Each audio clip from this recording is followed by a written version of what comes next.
en lisant, en écrivant. Le podcast de lecture versatile de Pierre Ménard.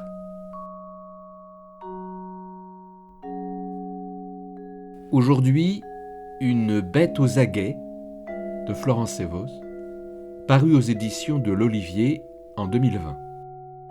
Anna, une adolescente pour qui le réel s'est fracturé, souffre à l'abri des regards, entendant des voix qui l'entourent, susurrent à ses oreilles, des sons qui envahissent sa tête.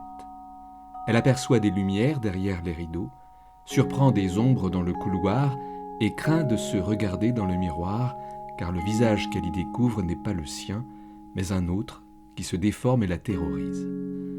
Elle sait qu'elle appartient à un autre monde, en marge, qui n'obéit pas aux mêmes lois que le monde ordinaire.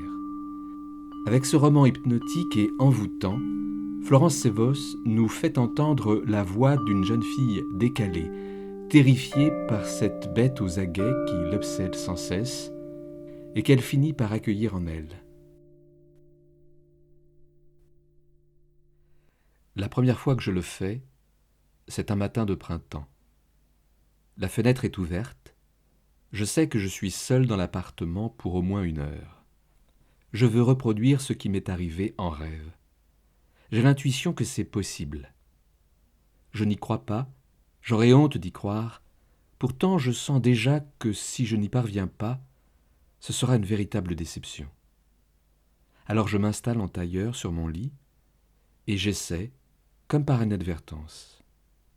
Ma pensée n'ose même pas formuler ce que je m'apprête à faire. Je respire, je me concentre, j'essaie de retrouver la sensation de mon rêve. Tout est normal. Je ne sens rien. Il ne se passe rien entre le couvre-lit matelassé et moi, rien du tout. Je me résigne et me traite d'idiote. Soudain, je vois que je flotte à 20 centimètres au-dessus de mon lit. Je me suis élevé si doucement que je ne m'en suis pas aperçu. C'est un courant d'air frais, venu de la fenêtre, qui m'a averti en passant sous mes jambes nues. J'essaye de m'élever davantage. Je monte lentement, en écartant les bras pour être sûr de garder mon équilibre. L'air se réchauffe un peu tandis que je m'approche du plafond, mais surtout j'ai l'impression de sentir sa matière, comme lorsqu'on le roule à vélo, une légère résistance élastique. Mon vol, si je puis l'appeler ainsi, obéit à ma pensée, mollement, avec un temps de retard. J'ai du mal à régler ma hauteur, mais voilà que j'arrive à avancer, toujours assise en tailleur. Je n'ose pas déplier les jambes, je le ferai la fois suivante. Et je flotte au milieu de ma chambre, à quelques centimètres sous le plafond. Je m'approche de la fenêtre pour mieux sentir l'air du dehors, et à cet instant, j'aperçois, au 3e étage de la maison d'en face, une fille d'une 10aine d'années qui m'observe. Elle se tient toute droite au milieu de sa chambre, les sourcils froncés. Nos regards se croisent, et je vois qu'elle est effrayée. Elle hésite à aller chercher quelqu'un. Alors je lui souris et lui fais, lentement pour ne pas perdre l'équilibre, un signe de la main, une sorte de salut princier. Son visage se détend aussitôt et elle me fait un signe enthousiaste en retour. Sans cesser de lui sourire, je pose un doigt sur mes lèvres et je recule pour disparaître de sa vue.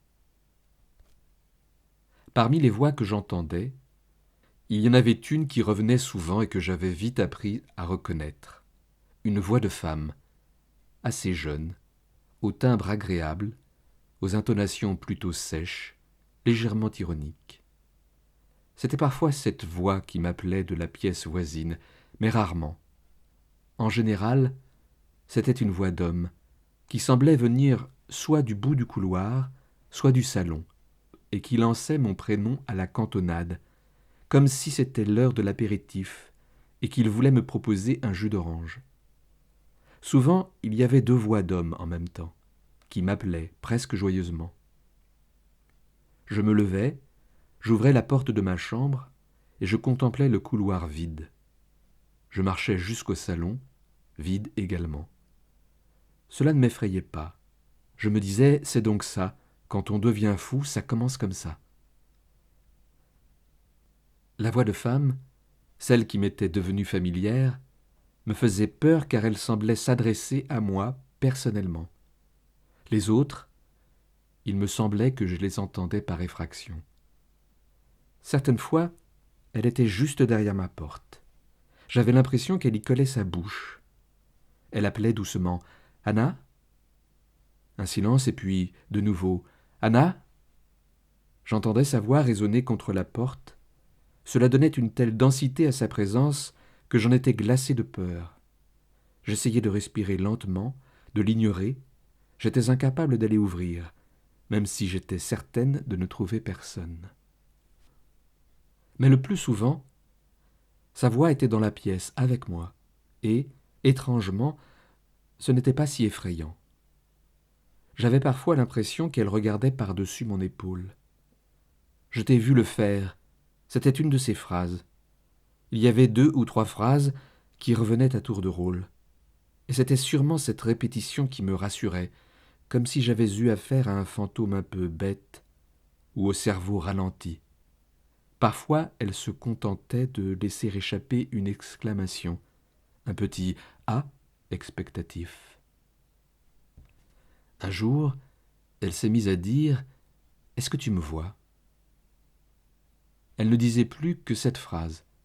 Je l'entendais à peu près 1 fois par semaine, à n'importe quel moment de la journée, dans n'importe quel lieu, et toujours très proche de moi physiquement. Et puis un soir, sa voix a résonné dans la salle de bain, alors que je venais de me brosser les dents. « Est-ce que tu me vois ?» Dans le miroir, je voyais la pièce vide derrière moi, et je me souviens que j'ai failli répondre « Non, je ne te vois toujours pas, alors tais-toi maintenant. » Mais soudain, ce n'était plus mon visage dans le miroir. C'étaient les traits de mon visage, mais ils ne me ressemblaient plus du tout. Ils étaient déformés d'une façon que je n'aurais su exactement décrire, durcis par endroits, épaissis ou amollis à d'autres, et le regard qui avait pris la place du mien me fixait avec une telle détermination et une telle dureté que j'ai poussé un cri. L'instant d'après, mon visage était revenu. Je l'ai pris dans mes mains et j'ai quitté la salle de bain en courant.